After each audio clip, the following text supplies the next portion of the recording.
For thousands of years, mankind has been perfecting the art of lifting heavy things, manipulating the laws of physics using nothing more than a few simple tools and a bit of ingenuity to allow huge loads to be moved very easily. This is only possible because cleverly designed machines like this pulley system are able to amplify forces in some way. The amplification of a force is called mechanical advantage, and we can quantify the amount of mechanical advantage a specific system can generate as the force that is output by the system divided by the input force. To illustrate this, consider a mass of 100 kilograms. To lift it off the ground, you need to apply a force of around 1 kilonewton. But if you use a device with a mechanical advantage of 2, you only need to input a 0.5 kilonewton force. To explain how this is even possible, this video will take a look at 3 devices: levers, pulleys, and gears that are able to do just that. I've also covered a 4th way of generating mechanical advantage using hydraulic systems in a companion video that you can watch right now over on Nebula. The best way to get access to Nebula is by signing up to our bundle deal with this video's sponsor, CuriosityStream, but more about that later. Let's start with the lever. Consisting of just a beam pivoting about a fixed hinge, called the fulcrum, it's one of the simplest ways of generating mechanical advantage. Consider the amount of force we need to balance a mass located at one end of the beam. When discussing levers, it's common to talk about a load, which in this case is the mass, and an effort, which is the force that needs to be applied to lift the load. It's quite obvious that this system with the fulcrum in the middle of the beam can only be balanced if the effort is equal to the load. But what if we move the fulcrum away from the center of the beam, towards the mass? We now only need a much smaller effort to balance the lever. But why? We can explain this by considering the rotational stability of the lever. Both the load and the effort have the effect of rotating the lever, which means that they are generating moments about the fulcrum. A moment is a quantity that determines how much a force causes something to rotate about a specific point. It is calculated as the magnitude of the force multiplied by the perpendicular distance from the line of action of the force to the point of interest. For the lever to be in rotational equilibrium, the moments acting about the fulcrum must balance each other. We can then easily calculate how large the effort needs to be to balance the load, based on the distances A and B.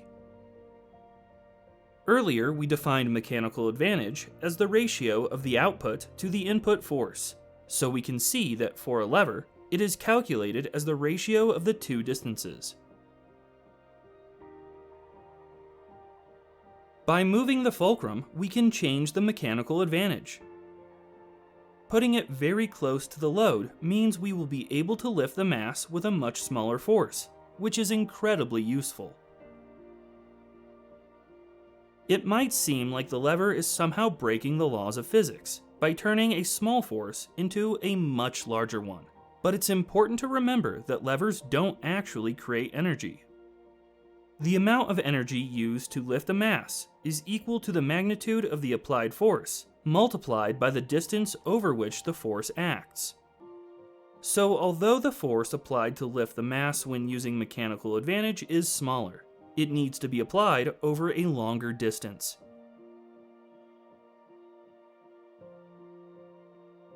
The amount of energy used is always the same, with or without mechanical advantage.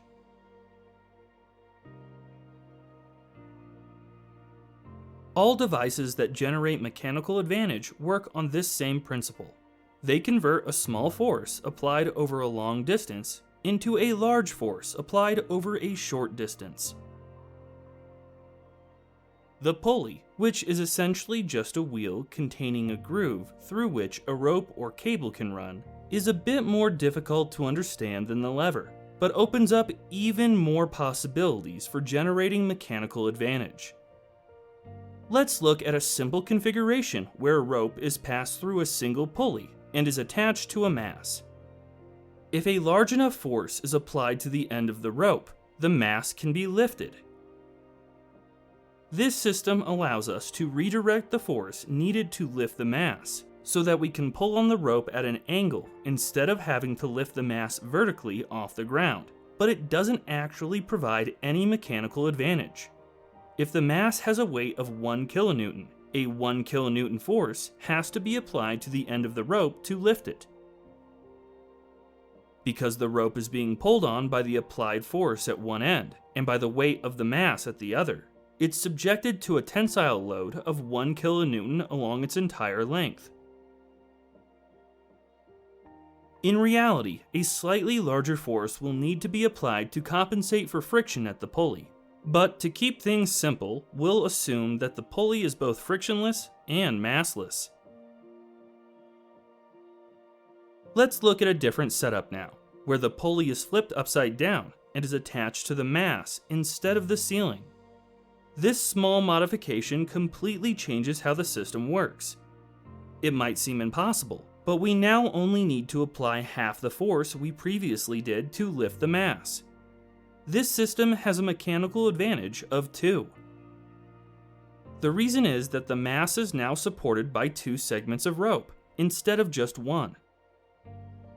To better understand what's happening, let's take a look at the forces acting on the pulley. There is one downwards force, the weight of 1 kilonewton, and 2 upwards forces, caused by the 2 parts of the same rope that are supporting the pulley. The tension in the rope is constant along its length, so the 2 upwards forces must be equal to each other. And for the system to be in equilibrium, they must balance the 1 kilonewton load. We can conclude that both upwards forces are equal to 0.5 kilonewtons. Since half of the load is taken by the ceiling, the load can be lifted by applying a force of only 0.5 kilonewtons to the end of the rope.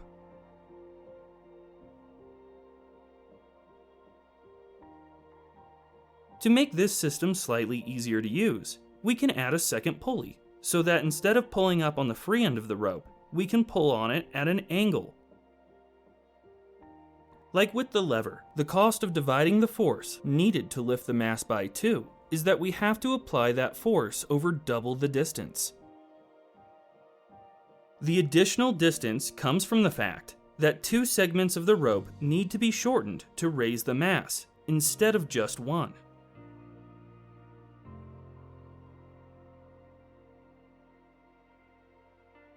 Adding even more pulleys allows us to achieve greater mechanical advantage. This system has a mechanical advantage of 4, for example. The mass is supported by 4 rope segments, so producing an output force of 1 kilonewton only requires an input force of 0.25 kilonewtons.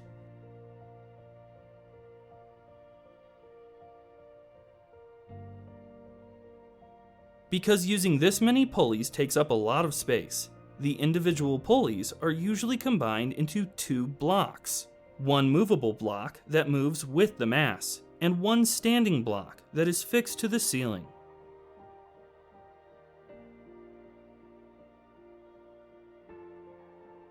Gears are another type of simple machine that generates mechanical advantage. The teeth of one gear interlock with identical teeth on another to form gear trains that can be used to transmit and multiply forces. In each set of gears, we can identify a driver gear that's connected to a motor or a rotating shaft and transmits force to a follower gear, causing it to rotate in the opposite direction.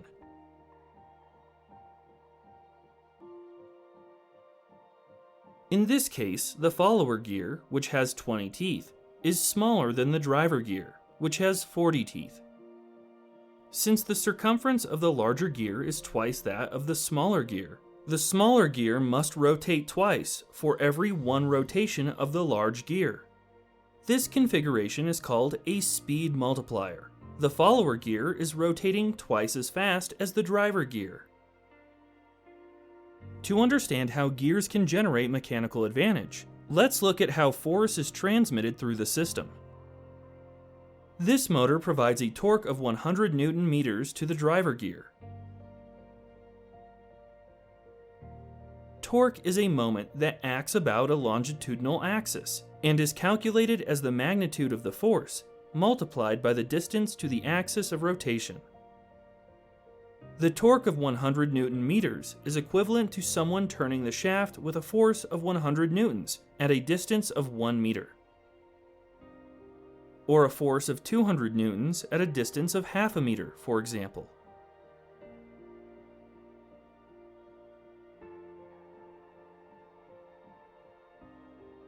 The input torque causes the driver gear to rotate, generating a tangential contact force between the two gears. We can calculate the magnitude of the contact force as the input torque divided by the distance between the force and the axis of rotation, which is just the radius of the driver gear. The contact force causes the follower gear to rotate, generating an output torque that can be calculated as the product of the contact force and the radius of the follower gear.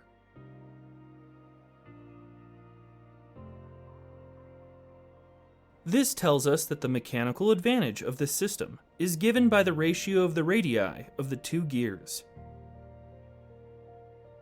This is the same as the number of teeth on the follower gear divided by the number of teeth on the driver gear.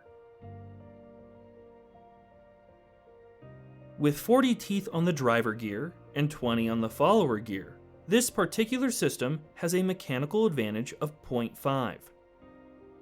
Doubling the speed of the follower gear comes at the cost of having the output torque.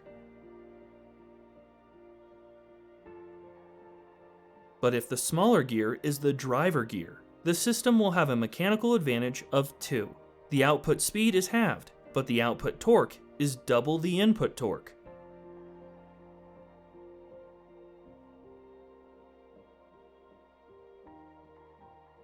Even when a system has more than 2 gears, the mechanical advantage only depends on the number of teeth on the first and last gears. This means a third gear, called an idler gear, can be added to make the driver and follower gears turn in the same direction, without affecting the mechanical advantage of the system.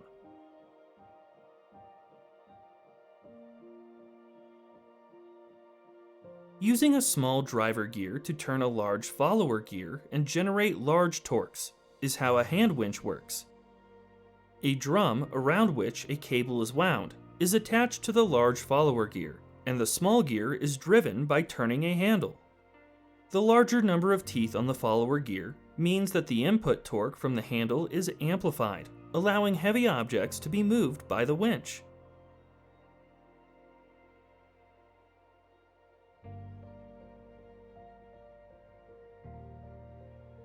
Levers, pulleys, and gears aren't the only devices that can amplify forces.